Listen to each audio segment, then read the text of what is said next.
이 종려주일은 예수님이 괴로운 한영을 받은 그런 날입니다.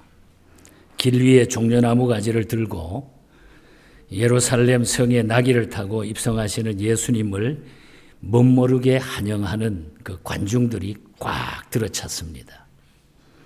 이들을 향해서 예수님은 오늘 우리를 향하여 나와 함께 조용히 죽으러 가자. 예수님은 그 반대의 이야기를 하고 있습니다. 골고다의 십자가의 아픔이 있는 괴로운 한영이었음을 우리에게 보여주고 있습니다.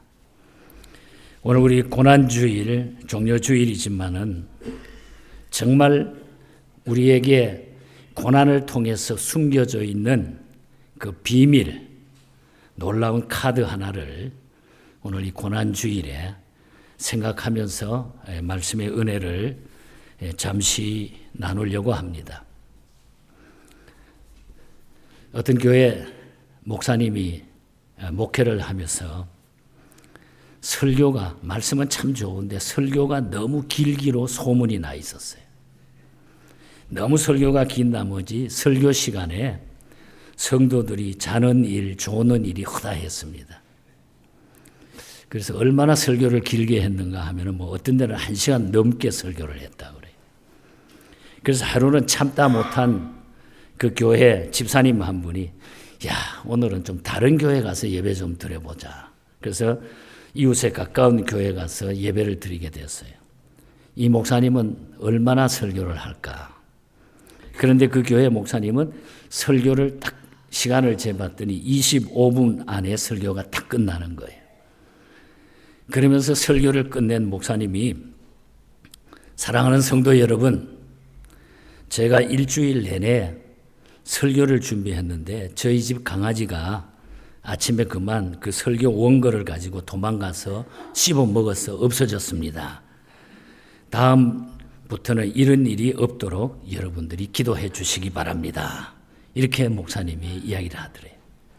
예배가 끝나자마자 그 집사님이 급히 그 목사님께 따라가 가지고 다급한 목소리로 목사님 제발 부탁을 드립니다. 뭔데요? 그랬더니 목사님, 저는 옆 동네에 있는 교회에서 오늘 우리 교회 목사님이 너무 설교가 길어서 출석했는데 죄송합니다만은 오늘 제가 그 비밀을 알았는데 한 달간만 저희 교회에 목사님 강아지를 좀 빌려주시기 바랍니다. 그러시더래요. 무슨 얘기인지도 도무지 모르죠, 여러분들. 그래서 저도 이 이야기를 들으면서 설교를 너무 길게 하면 안 되겠다. 그러면서도 1시간 5분 정도만 하려고 그럽니다. 설교만. 오늘 이 시대는 평화, 또 평강, 기쁨, 행복과 같은 단어를 많이 씁니다. 그만큼 평강과 기쁨을 필요로 하고 있다고 하는 것입니다. 세계 곳곳에 일어나는 분쟁, 갈등, 테러와 같은 살인, 또 전쟁, 이 싸움 속에 사람들은 평화를 갈망하고 있습니다. 이런 갈망은 저 먼 나라의 이야기가 아닙니다. 바로 우리가 살고 있는 우리의 삶의 현장에서도 끊임없이 요청되고 있습니다. 겉으로는 아무렇지 않아 보이지만은 실은 내면의 갈등과 아픔, 관계에 대한 불신과 상처들 때문에 혹은 가정에서 혹은 일터에서 삶의 현장에서 평강과 기쁨이 회복되기를 원합니다. 그런데 그것이 쉽지가 않다는 거죠. 노력을 하지만은 그것에 대한 관심과 그것을 내가 원하지만은 그것이 쉽지가 않다는 거죠. 예수님께서 십자가에 달려 돌아가시기 위해 예루살렘에 입성하는 과정을 오늘 조명한 누가의 심정을 오늘 말씀을 통해서 바라보게 됩니다. 이 누가가 오늘 본문에 참된 평화와 기쁨의 능력이 어디서 오는가를 우리에게 자세하게 소개해 주고 있습니다. 저는 이것이 바로 우리 기독교에 숨겨져 있는 히든 카드다. 그렇게 생각을 합니다. 그것이 바로 우리가 결론부터 말씀을 드리면은 예수 그리스도라고 하는 사실인 것입니다. 예수님은 참된 평강과 기쁨의 근원이 되신다는 거죠. 왜 예수 그리스도가 참된 평강과 기쁨의 근원이 될까요? 오늘 말씀과 성찬식을 통하여 모든 관계 회복이 이루어지기를 축복합니다. 그래서 오늘 두 가지만 말씀을 드리려고 합니다. 먼저 예수님이 주시는 평강과 기쁨은 다른 것과 비교될 수 없는 절대적인 것이다. 다시 말하면 예수님이 주시는 평강과 기쁨은 아주 절대적인 것이라는 거예요. 사람들이 보통 평강을 얻었다, 기쁨을 얻었다 할 때는 그 기쁨과 평강이 비교적일 때가 많다는 거예요. 이런 것을 상대적인 평강, 기쁨이라고 우리가 말하는 거죠. 비교적으로 이렇게 생각을 할 때. 특히 우리 이민 와서 살아가는 우리 성도들에게는 그런 일이 훨씬 더 많아요. 나보다 못한 자, 혹은 나보다 못 가진 자, 나보다 꿈을 못 이룬 자를 보면서 그래도 내가 저 사람보다는 낫다. 그래도 나는 저 사람보다 낫다. 라고 스스로 위안을 삼고 그것을 기쁨이라고 여길 수 있다는 거죠. 그렇잖아요. 나보다 좀 못하고 나보다 더 고생하고 나보다 힘든 사람을 보면 야 그래도 나는 괜찮다 이런 위로를 우리가 하잖아요. 그런데 이런 기쁨은 언제 무너지게 됩니까? 나보다 더 나은 사람 만나면 무너지게 돼 있어요. 비교해보고 나서 얻을 수 있는 것은 참된 평안이 아니라는 거죠. 참된 평강과 기쁨은 상대적인 것이 아니라는 거예요, 여러분. 오해하지 마시기 바랍니다. 우리에게 주시는 참된 평강, 기쁨은 상대적이 되어서는 안 된다는 거예요. 비교될 수가 없어요. 이것은 언제나 절대적이어야 된다는 거죠. 그 기쁨이 바로 예수님께서 나온다. 예수님께로부터 나오게 되어 있다는 거예요. 그 절대적 기쁨과 평강을 소유한 한 사람이 오늘 본문에 나타납니다. 바로 나귀를 풀어준 사람이에요. 나귀를 풀어준 사람. 34절 말씀을 보면은 대답하되 주께서 쓰시겠다 하고 나귀를 풀러 갔더니 너 왜 이거 필요하냐 그랬더니 주께서 쓰시겠다 하고 마가복음에 가서 보면은 예수님께서 베단이라는 마을에 제자들을 보내어 가지고 나귀 새끼 한 마리를 가져오도록 한 얘기가 자세하게 소개됩니다. 말씀하신 대로 제자들이 건너편 마을로 갑니다. 이때 묶여진 나귀를 끌고 오는데 사람들이 묻습니다. 무엇하러 이 나귀를 끌고 가는가? 이때 예수님께서 말씀하신 대로 대답하니 저희들이 허락을 했다. 그런 말을 하고 있어요. 이 말씀과 비교해 보면 마가복음 11장 5절에 보면 나귀의 주인은 여러 사람으로 표현이 되어 있어요. 이것은 무엇을 말할까요, 여러분? 나귀는 당시 매우 귀중한 재산입니다. 재산 목록 가운데 아주 중요함을 차지하는 것이 나귀입니다. 특히 서민들에게 나귀는 생존의 수단과 같았어요. 그 나귀 한 마리에 여러 사람의 생활이 달려 있고 먹고 사는 문제가 그 온 가족의 먹고 사는 문제가 거기에 달려 있었다는 거죠. 그런데 그 나귀를 끌고 가는데 사람들이 그냥 허락을 했다 그랬어요. 아마도 사람들은 여기에 사람들이라고 표현한 것은 한 가족을 의미하고 있을 것입니다. 그 한 가족. 왜 이 가족이 그렇게 했을까요? 성경에는 더 이상 세부적인 내용이 나오지 않습니다. 그러나 분명한 사실은 자신들 생존 문제가 달려있는 나귀를 예수님께 기꺼이 내드렸다고 하는 것은 이미 저들이 예수님을 알았다고 하는 것을 의미하고 있어요. 예수님을 알았다. 그러나 아는 것만으로 내어줄 수가 없어요, 여러분. 우리가 내가 안다고 해가지고 내줄 수는 없잖아요. 저들은 예수님을 인격적으로 만난 자들이었다. 그 말이에요. 예수님을 확실히 만난 자들이었다. 예수님을 만나면 예수님이 누구신지를 이미 경험하고 있었다는 그런 얘기죠. 예수님을 만나 인격적으로 경험한 자들에게 나타나는 특징이 무엇일까요? 바로 예수님이 주시는 절대적인 평강과 기쁨이라는 거예요, 여러분. 예수님을 우리가 정말로 만나게 되면은 주님이 주시는 절대적인 평강과 기쁨을 내가 소유할 수 있다는 거죠. 내가 다른 이보다 좀 더 잘 먹는 것 같고 잘 사는 것처럼 느낄 때 오는 안심과 기쁨은 나보다 좀 더 잘 먹고 잘 사는 사람을 보는 상태에서 그거는 다 무너지게 돼 있다는 거예요. 이런 안심과 기쁨은 언제나 흔들흔들 바람 불면 다 날아가는 것과 같다는 거죠. 그러나 예수님 만나서 그가 주시는 평강과 기쁨을 얻는 순간부터는 그 모든 것이, 세상의 모든 것이 다 사라질 수 있다는 거예요. 삶의 참된 안정과 평안이 먹는 것, 입는 것으로 해결되지 않는데 주님 만나는 순간부터 이것이 다 해결이 된다는 거죠. 여러분, 예수님이 내 안에 계시면 가치관이, 기준이, 모든 것이 바뀌게 돼 있어요. 우리가 이것이 믿음입니다, 여러분. 예수님을 만난 믿음이에요. 그래서 예수님을 만나야 진정한 평강과 기쁨이 우리에게 오는 거예요. 바로 주님의 이 고난 속에 담겨져 있는 비밀은, 숨겨져 있는 그 비밀은 내가 예수님을 그렇게 맞이하고 내 구원의 구주로 믿을 때에 내 삶에 예수님의 고난을 통해서 진정한 평안과 기쁨을 우리에게 주신다는 거죠. 이것이 바로 지혜고 믿음인 것입니다. 믿음으로 평강과 기쁨을 영원히 누릴 수 있기를 바랍니다, 여러분. 그래서 예수님이 주시는 평강과 기쁨은 절대적인 것이다. 절대적인 것이다. 비교해서 나누는 것이 아니라 절대적인 것이다. 그래서 이것을 굿뉴스, 복음이라고 그럽니다. 그래서 우리는 이 복음을 위해서 살아가는 거예요. 이 복음을 그래서 전하는 겁니다. 그래서 기쁜 소식이 되는 거예요. 그래서 기독교의 이 복음은 우리가 슬픈 일이 아니라 이 복음은 기쁨 소식이에요. 주님의 고난 속에 숨겨져 있는 히든 카드는 이런 기쁨과 능력이 우리에게 있다는 거죠.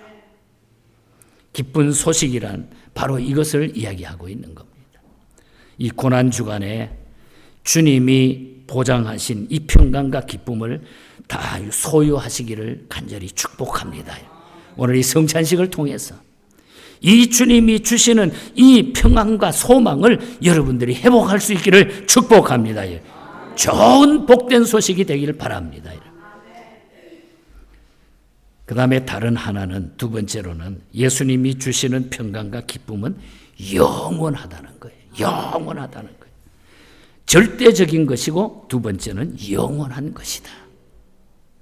42절 말씀을 보면 이르시되 너도 오늘 평화에 관한 일을 알았더라면 좋을 뻔하였거니와 지금 내 눈에 숨겨져 있도다 그랬습니다. 여기서 너라고 하는 것은 예루살렘 성을 가리키고 더 정확하게는 예루살렘 성전을 가리키고 있는 것입니다. 그러나 예수님은 단순히 건물만을 지칭하는 것이 아니라는 거죠. 그 건물 자체에 만족하며 사는 모든 백성을 가르치고 계신다는 거예요.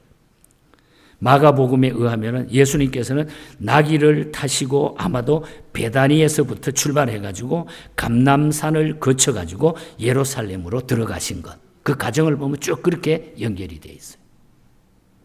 그래서 본문 37절을 보면 이미 감람산 내리막길에 가까이 오심에 그렇게 기록을 하고 있는 거예요. 쭉 출발을 해가지고 이미 감람산 내리막길까지 오셨다는 거죠.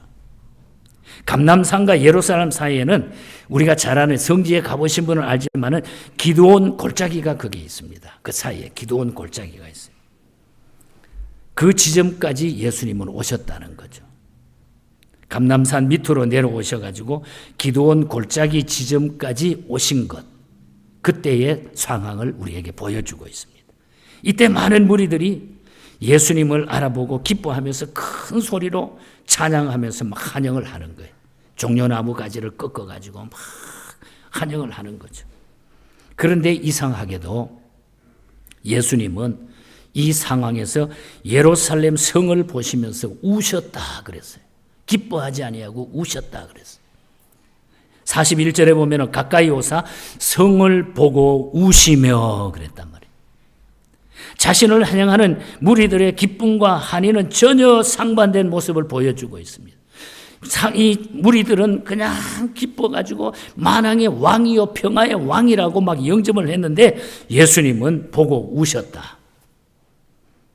전혀 상반된 모습을 보여주셨다. 왜 우셨을까요, 여러분?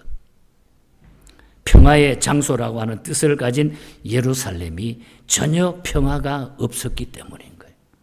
전혀 평화가 없었어요. 그 안에 사는 자들은 스스로 평화를 누린다고 생각을 했지만은 주님이 보시기에는 전혀 평화가 없었다는 그런 얘기예요. 더 심각한 것은 저들이 수천 년 동안 제사를 드리며 하나님을 예배했던 성전에도 평화가 없었다는 거예요. 성전에도.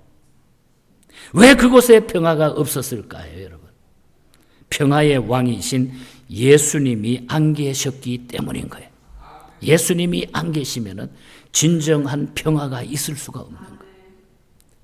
성전은 예수님을 가리키는 것입니다, 여러분. 또 그곳에 이루어지는 모든 속죄 제사는 예수님의 구원 사역을 가리키는 것입니다. 그런데 그곳에 예수님을 모시지도 않고 알지도 못하는 것은 얼마나 어리석은 모습인가. 그래서 예수님은 우셨다는 거죠. 헤롯이 성전을 아무리 화려하게 지어놓았어도 그곳에 예수님을 모시지 않는 한 그곳은 평화의 현장이 아니라 분열과 아픔의 현장이 될 수밖에 없다는 거예요. 예수님이 없는 곳에는 분열과 아픔과 상처 투성이가 될 수밖에 없는 거예요. 이 지구촌이 아무리 평화를 외치고 기쁨을 외치고 전쟁 없는 나라를 외치지만은 예수님이 없는 한 계속적으로 이 세상은 분열과 아픔을 경험하게 될 것이라는 거예요. 왜냐하면 예수님이 안 계시는 곳에는 늘 인간들의 탐욕과 이기심으로 쌓여 있기 때문이에요. 절대적인 평강과 기쁨을 소유하지 못하면은 없어질 것, 일시적인 것에 늘 우리는 관심을 가질 수밖에 없어요. 황금의 원리, 힘의 원리, 지식의 원리, 바로 그런 것들이 세상은 우리를 사로잡고 있는 거죠. 주님이 지금 탄식하고 계십니다. 42절에 보면 너희들이 진짜 평화가 무엇인지를 알아야 하는데 그 평화를 보는 눈이 지금 가리워져 있다. 예수님이 그렇게 말하는 거예요. 탐욕과 이기심이 저들로 하여금 진정한 평화가 무엇인지를 못 보게 만들었다는 거죠. 결국 이 성전과 예루살렘은 역사적으로 보면 AD 70년에 베스파시안 황제의 아들 디토 장군에 의해 가지고 돌 하나도 남지 아니하고 다 싸그리 다 무너지게 되는 거예요. 역사적으로 그대로 이루어졌어요. 이것을 미리 보고 예수님은 지금 우시는 것입니다. 예수님을 모시고 있지 않는 현장은 여러분 다 무너집니다. 저는 이 메시지가 설교를 하는 저에게 제일 가슴에 찔려왔어요. 예수님이 없는 현장은 다 무너지게 된다는 것. 평화와 기쁨이 없기 때문입니다. 평화와 기쁨이 없으면 그곳은 인간의 탐욕과 이기심만이 난무하게 되는 거예요. 겉으로 아무리 종교적인 것처럼 보여도 아무 소용이 없는 거예요. 평화와 기쁨은 예수님이 계실 때만이 보장이 되는 줄 믿습니다, 여러분. 예수님이 평강의 왕이시기 때문에, 그래서 이사야 선지자는 이것을 예수님이 이 땅에 오시기 전 700년 전에 이렇게 이미 우리에게 말씀해 주셨어요. 이사야서 9장 6절에 이는 한 아기가 우리에게 낳고 한 아들을 우리에게 주신 바 되었는데 그 어깨는 정사를 맺고 그 이름은 기묘자라 모사라 전능하신 하나님이라 영존하시는 아버지라 평강의 왕이라 할 것입니다. 이미 이 이사야 선지자는 이것을 예언해서 우리에게 주셨다는 거죠. 우리의 가정의 평강, 우리 일터의 평강, 우리 사회의 평화와 안정은 바로 예수 그리스도를 모시는 데 있다고 하는 것입니다. 이것이 우리 가정과 일터를 영원히 지키는 방법이고 이 미국을 회복하는 길이고 우리 대한민국을 회복하는 방법이 될 줄 믿습니다, 여러분. 다른 힘 가지고 절대로 회복하기가 어려워요. 그래, 이 시대에 우리 그리스도인들이 그래서 하나님 앞에 이것을 회복해야 돼. 엎드려야 돼. 엎드려야 돼. 영원한 기쁨, 영원한 평강을 소유한 자는 영원한 나라를 위해서 그래서 헌신할 수 있다는 거죠. 나귀를 내어드린 가정이 누구인지 자세하게 기록이 되어 있지 않습니다만 저들은 기독교 2000년 역사에 유일하게 자신들의 나귀를 통해서 예수님을 이 땅의 진정한 왕으로 대접하고 모신 가족이 됐다는 거예요. 여러분, 이런 순수한 가정, 이러한 순수한 성도, 이런 가족이 되시기를 바랍니다. 우리 예언교회 모든 성도들은 이런 기쁨을 가지고, 이런 평강을 가지고 이 시대를 변화시키고 살아갈 수 있기를 바랍니다. 말씀의 결론을 만들어 봅니다. 인생의 참된 평강과 기쁨은 내가 모아놓은 물질에 있지 않습니다. 인생의 참된 기쁨은 내가 붙들고 있는 생존의 현장에 있지 않습니다. 평화와 기쁨은 예수님을 만날 때에 이루어진다고 하는 거예요. 예수님이 평강의 왕이시기 때문에 이것만이 영원한 것이요, 이것을 아는 것이 복인 줄 믿습니다. 여러분, 이것을 우리는 알아야 돼요. 알아야 돼요. 그래서 우리는 이 평화, 왜 주님이 나를 위하여 고난을 받으셨는가, 숨겨진 이 히든 카드를 우리가 꼭 아시고, 여러분 스포츠 운동을 할 때도 상대방이 모르게 다 숨겨진 히든 카드를 작전 타임 후에 쓸 때에 승리를 바꿔놓을 수가 있을 때가 있습니다. 존 브라운이라고 하는 찬송 시인이 있습니다. 이분이 히든 피스라고 하는 제목의 찬송시를 씁니다. 히든 피스, 숨겨진 숨은 평안, 숨은 평안. 우리 주님이 고난을 통해서 나에게 주신 숨겨놓은 비밀의 평화가 있다. 그것이 무엇인가? 나 어느 곳에 있든지 늘 마음이 편하다. 주 예수 주신 평안함 늘 충만하도다. 주 예수 온갖 고난을 왜 몸소 당했나?